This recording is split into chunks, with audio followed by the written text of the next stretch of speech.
Hello friends, welcome back. Myself Kanchan और आप देख रहे हैं ब्रेन फूड चैनल। तो आज की वीडियो में हम शुरू करने वाले हैं बिजनेस स्टैटिस्टिक्स का third chapter, that is correlation analysis, सहसंबंध विश्लेषण, जिसमें हम करेंगे कोरिलेशन एनालिसिस का मीनिंग और उसके डिफरेंट टाइप्स ऑफ कोरिलेशंस और कोरिलेशन के मेथड्स। तो वीडियो शुरू करने से पहले जो पहली बार ये वीडियो देख रहे हैं, please like, share and subscribe my channel. तो चलिए शुरू करते हैं। आपका चैप्टर नंबर 3, कोरिलेशन एनालिसिस, सहसंबंध विश्लेषण।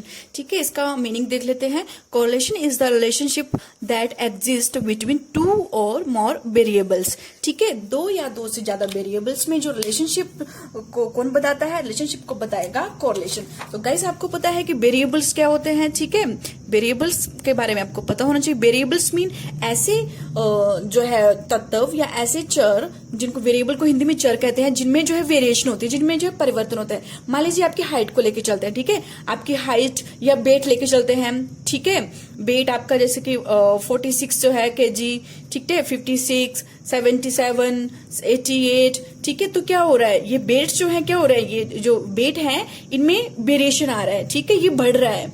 ठीक है, तो वेरिएबल्स मीन जिनमें परिवर्तन होता है। ठीक है, जो बढ़ रहे होते हैं। जैसे कि आपकी एज ले ली, तो एज भी आपकी जो है जैसे कि 5 इयर्स, 10 इयर्स, 15 इयर्स, 20 ईयर, 25। ठीक है, सो ऑन। तो मीन इनमें क्या हो रहा है, ये क्या है, वेरिएबल्स हैं। ठीक है, और एक वेरिएबल्स होता है और दूसरा होता है आपका कांस्टेंट।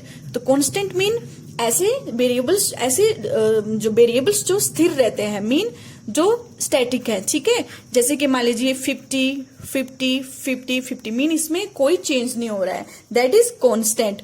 ठीक है, तो वेरिएबल और कांस्टेंट में आपको मीनिंग जो डिफरेंस पता होना चाहिए। वेरिएबल्स जो वेरी करेंगे, कांस्टेंट जो बिल्कुल स्थिर रहेंगे।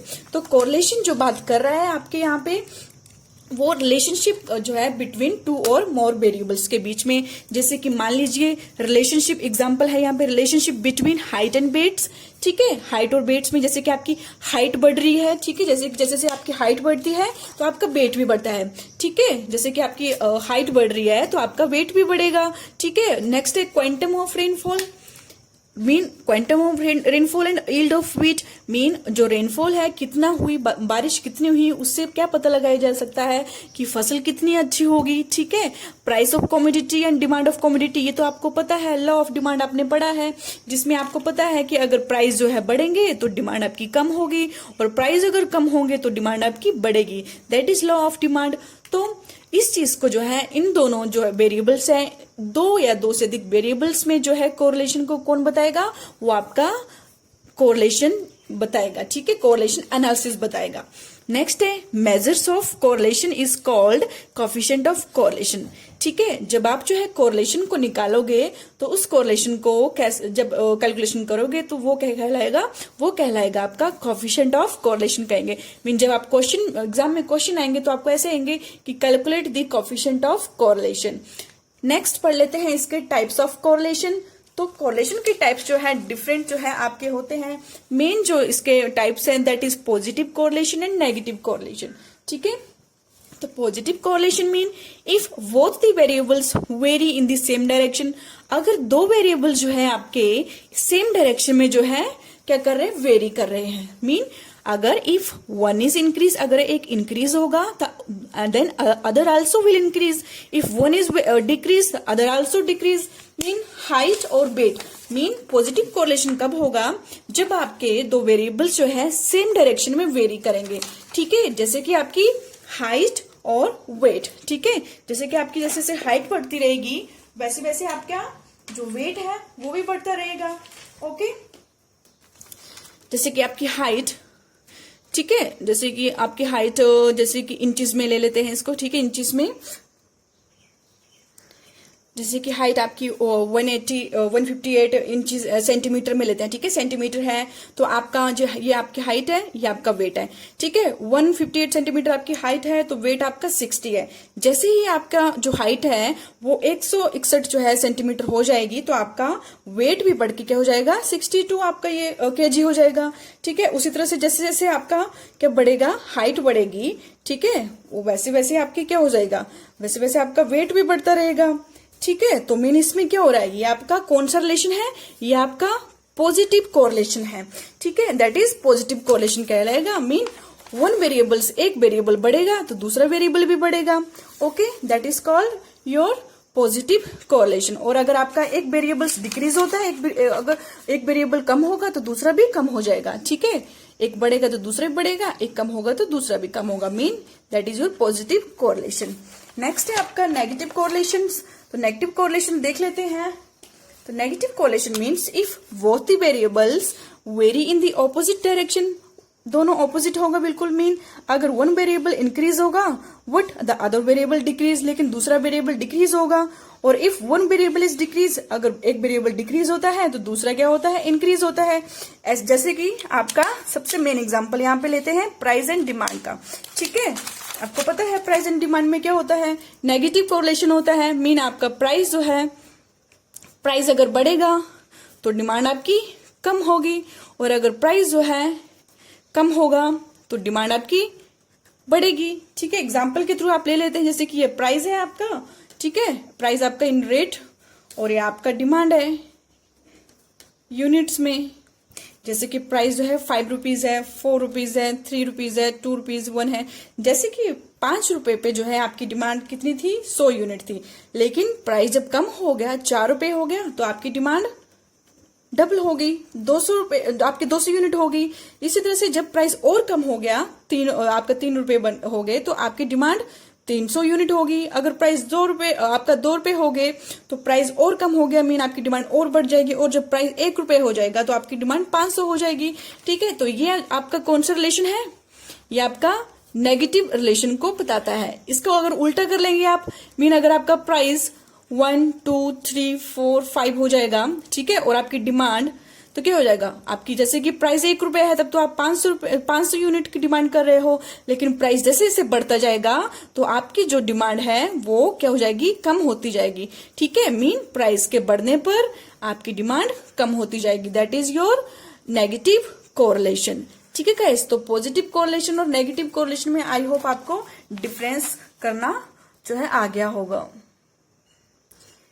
नेक्स्ट है आपके मेथड्स ऑफ कोरिलेशन। तो मेथड ऑफ कोरिलेशन आपके जो है दो तरह के हैं, दो मेन कैटेगरी में कैटेगराइज किया है, ग्राफिक मेथड और algebraic method.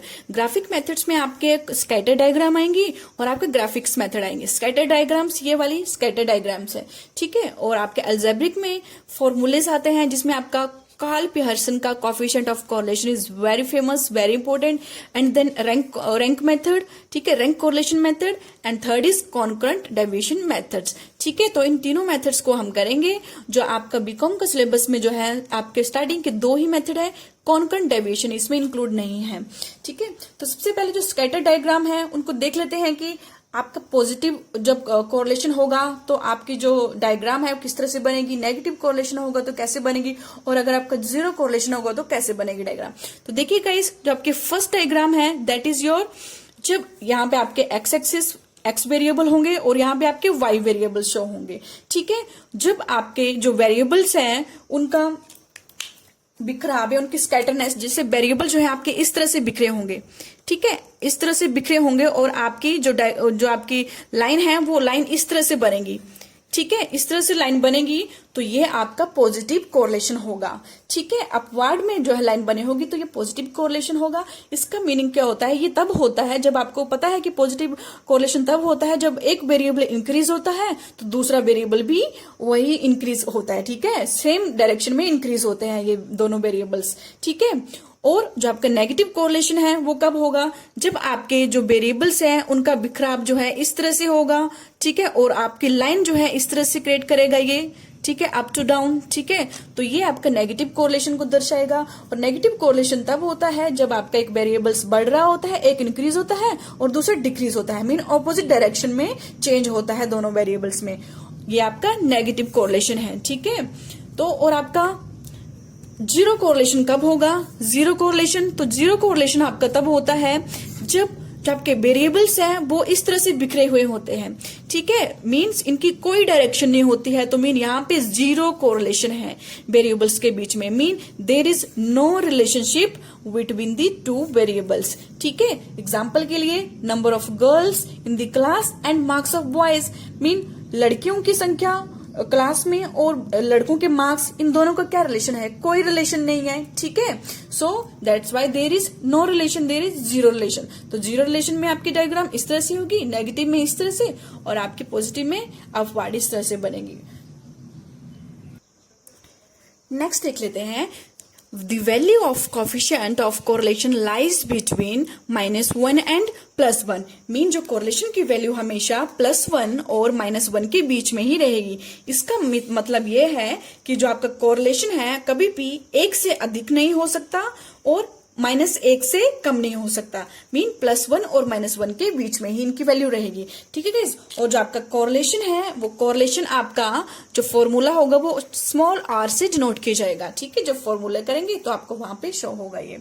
Next value of R and interpretation. कुछ जो है वैल्यूज जो है, जब आर की वैल्यू आएगी कैलकुलेशन करके फॉर्मूले से, तो उसको किस तरह से जो है इंटरप्रिटेशन किया जाएगा, ठीक है। तो इंटरप्रिटेशन जो है किस तरह से किया जाएगा, जैसे कि इफ आर, अगर आर की वैल्यू +1 हुई, ठीक है, मीन पॉजिटिव है, आर की वैल्यू +1 हुई, तो इसका मतलब ये है कि ये परफेक्ट पॉजिटिव कोरिलेशन है बिटवीन द वेरिएबल्स, कि दो वेरिएबल्स के बीच में बिल्कुल परफेक्ट पॉजिटिव कोरिलेशन है, ठीक है। और अगर आर की वैल्यू -1 आती है, तो इसका मतलब है कि दो वेरिएबल्स के बीच में परफेक्ट नेगेटिव कोरिलेशन है, ठीक है। और अगर आर की वैल्यू 0 आएगी, तो इसका मतलब there is no correlation between the variables, दो वेरिएबल के बीच में कोई भी कोरिलेशन नहीं है। जैसे कि हमने एग्जांपल में देखा ना, number of girls in the class and marks of the boys, ठीक है, मतलब उन दोनों के बीच में कोई रिलेशन है ही नहीं, तो मतलब जीरो रिलेशन होगा। तो आर की वैल्यू कितनी आएगी? 0 आएगी।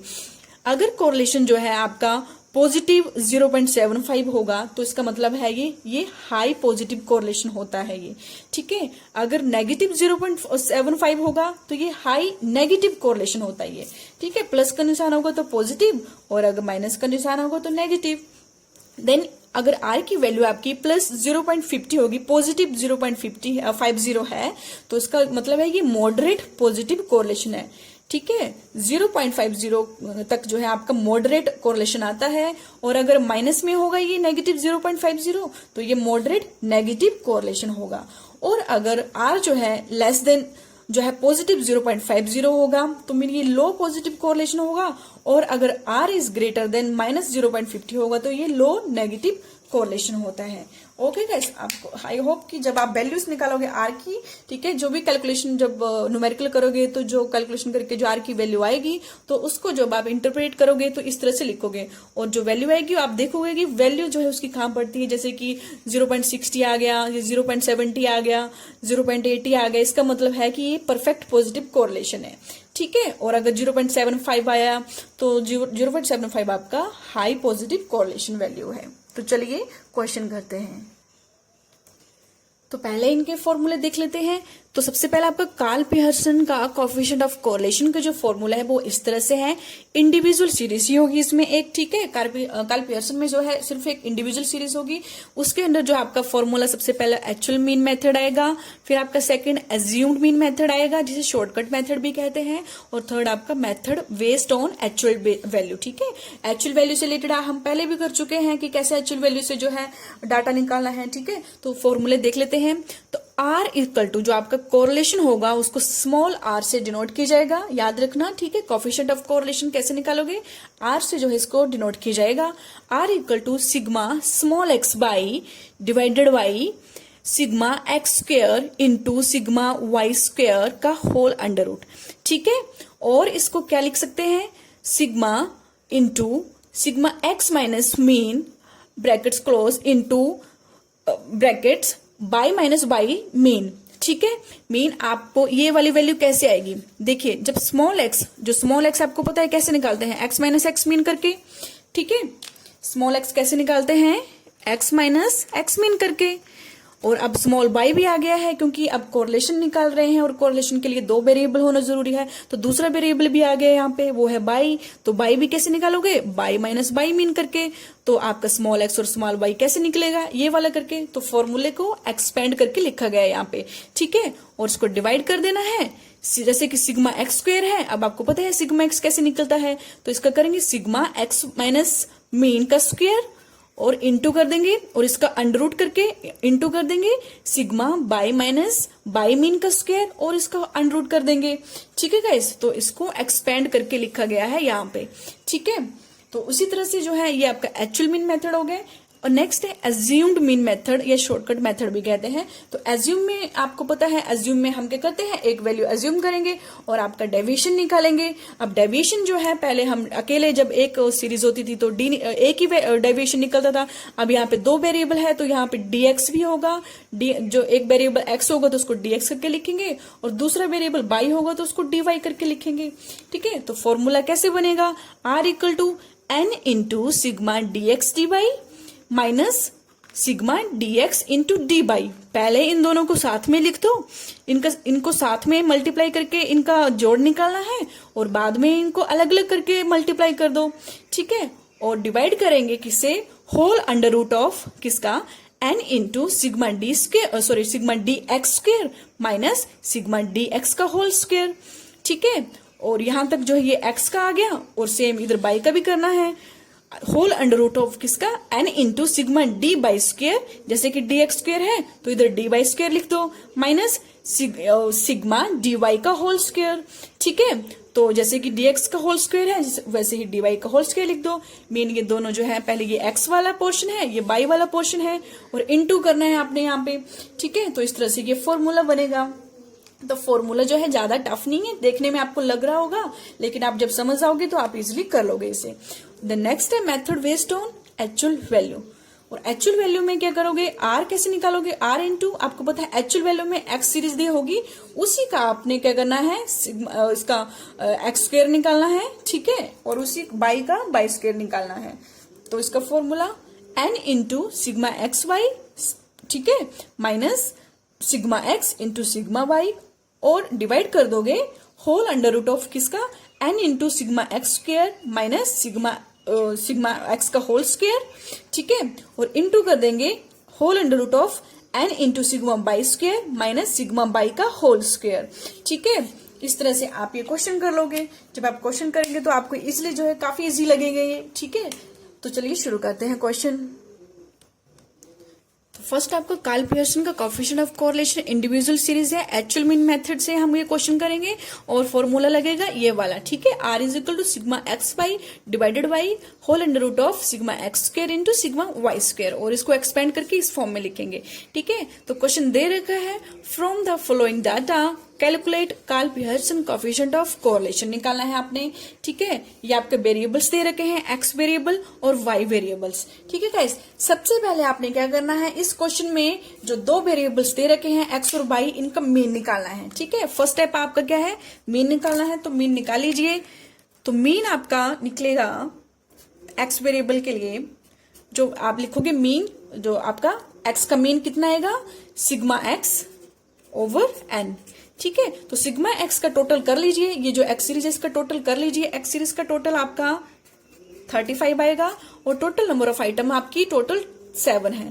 तो ये आपका कितना आ गया, 5। ये आपका आ गया एक्स का मीन। ठीक है, अब उसी तरह से सेम बाई का मीन भी निकाल लेना है। तो बाई सीरीज का भी मीन निकालो। तो बाई सीरीज का मीन कैसे निकालोगे, सिग्मा बाई ओवर एन। अब बाई का टोटल कितना है, टोटल ये आ गया आपका 70 ओवर 7 दैट इज 10। तो आपका हमने दो मेन जो थे एक्स मीन और बाई मीन निकालिए। अब हम जो है क्वेश्चन करना शुरू करेंगे। ठीक है, तो सबसे पहले तो आप क्या करो, ये जो सीरीज है इसको लिख लीजिए, एक्स सीरीज है। ठीक है, इसको लिख लीजिए 2, 3, 4, 5, 6, 7 और 8। ठीक है, ये आपकी एक्स सीरीज आएगी। और यहाँ पे थोड़ा सा आपने 2 कॉलम छोड़ने हैं। ठीक है, क्योंकि अभी हमने डेविएशन भी निकालने हैं इनके। और यहाँ पे बाई सीरीज लिख लीजिए 4, 7, ये आपका 8, देन 9, देन 10, देन 14, देन 18। ठीक है, तो आपने क्या करना है अब, तो सबसे पहले तो आपको पता है मीन निकालिए आपने। ठीक है, और आपका फॉर्मूला क्या है, ये है आपका फॉर्मूला सिग्मा एक्स वाई।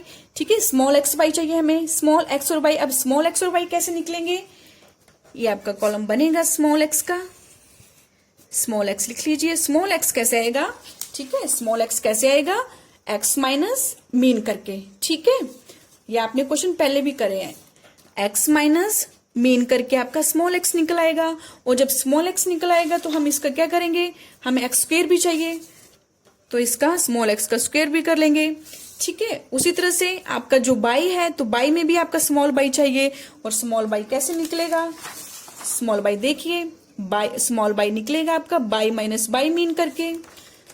तो जो आपका बाई सीरीज है उसमें से जो बाई का मीन हमने निकाला उसको क्या कर देंगे, लेस कर देंगे, और ये निकल आएगा, ठीक है। और उसी तरह से इसका भी हमने वाई स्क्वायर निकालना है, ठीक है। और लास्ट में हमें क्वेश्चन में क्या बोला है कि सिग्मा आपका जो स्मॉल एक्स है और स्मॉल बाई है इनको मल्टीप्लाई भी करना है, तो ये कॉलम आपका ये भी बनेगा, ठीक है।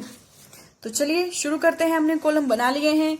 तो सबसे पहले आपका x माइनस जो आपका मेन है, ठीक है, आपको पता है मीन कितना है, मीन की वैल्यू हमने अभी निकाली, x का मीन आपका 5 है और y का मीन आपका 10 है, ठीक है। तो चलिए शुरू करते हैं क्वेश्चन करना, अब थोड़ा इजी हो जाएगा आपके लिए, ठीक है। अब x minus x mean 2 minus मतलब मीन जो आपका 5 वैल्यू है वो लेस करनी है, तो ये आपका 2 माइनस 5 आपका -3 हो गया। नेक्स्ट 3 माइनस 5 आपका ये -2। उसी तरह से आप जो है आगे कंटिन्यू करते जाओगे, इसमें से एक्स सीरीज में से 5 की वैल्यू लेस करते जाओगे, और जो आपके सिंबल है वो आपने ध्यान में रखने हैं, ठीक है। ये प्लस के सारे हैं, प्लस का 1 प्लस का 2 प्लस का 3, ठीक है। और अगर आप यहाँ पे सिग्मा एक्स कितना आया था हमारा 35, और एन कितना था, नंबर ऑफ आइटम 7 थी, ठीक है। और यहाँ पे अगर सिग्मा आप स्मॉल एक्स करोगे तो ये डेविएशन इसका 0 आएगा, और सिग्मा एक्स स्क्वायर कर दीजिए, 3 का स्क्वायर 9, 2 का स्क्वायर 4, 1 0 1 आपका 4 एंड 3 इंटू 3 9, ठीक है। तो ये हमारा एक्स का आ गया। अब हम बाई का करेंगे सेम, तो बाई का भी हमने डेविएशन निकालना है इसके मीन से, तो 4 माइनस 10 कर दीजिए, -6, 7 माइनस 10, उसी तरह से आप कर लीजिए, -1 0 4 और 8, ठीक है।